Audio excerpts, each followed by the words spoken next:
Por cierto, en el marco del quinto informe de gobierno, me llamó mucho la atención que ni la oposición, ni muchas de las mesas de análisis de los grandes medios de comunicación hicieron, en mi opinión, pues un análisis sabroso de ese informe del presidente, que habla de los millones de mexicanos y mexicanas que salieron de la pobreza, del avance de las obras, de los programas sociales. Incluso el PAN ya anda contra Sembrando Vida para que no se eleve a nivel constitucional el programa, que también resulta interesante para mí ver cómo pues no hay cómo debatir o refutar, o no hay nivel para poder confrontar ideas. Es que además tú cómo tienes que hacer este análisis de lo que se ha hecho este gobierno. Tienes necesariamente que compararlo con lo que se hizo en gobiernos pasados. O sea, ¿contra qué lo comparas? Pues contra lo que han hecho gobiernos panistas y priistas. Y si haces un comparativo, encuentras verdaderamente una diferencia abismal, y es lo que no quieren hacer ellos, ni los analistas, ni los comentaristas, ni la oposición quiere hacer eso. Ellos dicen, tiene 5 años en el gobierno López Obrador y tendría ya que haber solucionado los problemas de violencia que fueron creados o principalmente por Felipe Calderón. Tiene que solucionar la corrupción, que desde Carlos Salinas hasta Peña Nieto fue descomunal. Tiene que solucionar y reconstruir todas las obras sociales que nosotros no hicimos. Tiene que mejorar todo el sistema de salud, que lo dejamos hecho una basura en 5 años. Entonces dices, no, a ver, no es así. Ustedes dejaron emproblemado al país con una pobreza extrema descomunal, con una desigualdad social y con una infraestructura en obra pública muy mala. Todo eso se tuvo que recomponer. Entonces se está trabajando en todas las áreas y es el informe del presidente. Estamos haciendo esto.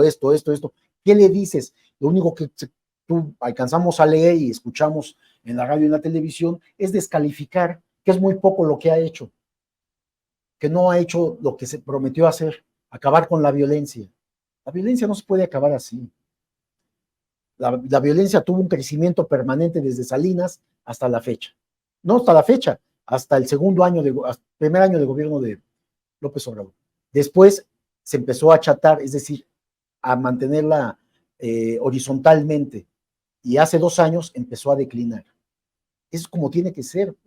La violencia son grupos delincuenciales ya muy estructurados que no desaparecen de la noche a la mañana por el cambio de gobierno. Y puedes hablar así de todo lo que está sucediendo. Las obras sociales que tú mencionas tan importantes, pues cuando vemos al Tren Maya circulando, a mí me dio gusto verlo, no había pasado en este país. Y la gente, ¿no? Qué interesante en todos el impacto social, seccionos. Porque la gente salía de sus comunidades, de sus pueblitos, a un lado del tren y emocionados. Los que hemos tenido posibilidades de estar en Europa, Vicente, y vemos el sistema ferroviario impresionante que tienen, bueno, al ver este tren ya en las vías circulando, me dio gusto, porque además es muy parecido, es muy bonito el tren. Las imágenes que vimos de los asientos, o sea, es de muy, muy, muy alta calidad. Entonces va a ser algo muy, muy bonito para el sureste del país, que cuenten con eso, que contemos con eso, porque hay que viajar en él. Y bueno, pues sorpresivamente la oposición está en contra de eso, porque ¿qué podían alegar ahí? Bueno, ¿qué alegaron? El medio ambiente, ¿no? Están cruzando la selva. Y ahora dicen, muy lento, tomó 8 horas. Es una ridiculez eso, ¿no? Cuando es un momento de prueba. Sí, claro. Todavía no están ni todos los tramos. Es hasta diciembre la inauguración oficial. Entonces, pero fue muy interesante ya ver que hubo este traslado de Campeche a Cancún y de ahí no sé a dónde más. Un par de días estuvieron en Chichén Itzá. En Chichén Itzá, ¿no? Entonces, maravilloso. La refinería. Ya vi a Rocío Nale con un frasquito de lo que ya empezó a producir. También será fin de año, cuando ya se tenga una producción considerable de gasolinas, y pues el aeropuerto que ya está en funcionamiento. Yo también ya tuve la oportunidad de viajar, y es muy bonito el aeropuerto, muy, muy, muy bonito, y las aerolíneas siguen protestando que los directores de estas aerolíneas de Aeroméxico y de las de Interjet, que va a haber molestias para la población, que va a tener que ir hasta allá, cuando en cualquier parte del mundo los aeropuertos están sumamente alejados. Claro.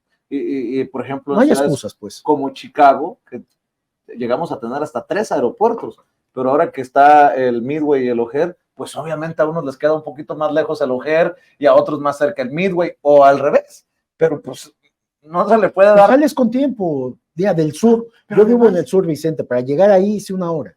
pero además, Miguel, ese tiempo que supuestamente pierdes al no ir desde el Benito Juárez, sino del AIFA, es el que sales ganando por las filas que no haces, porque no hay filas que hacer, que no tienes que romperte la cabeza. Muy modernizado, además.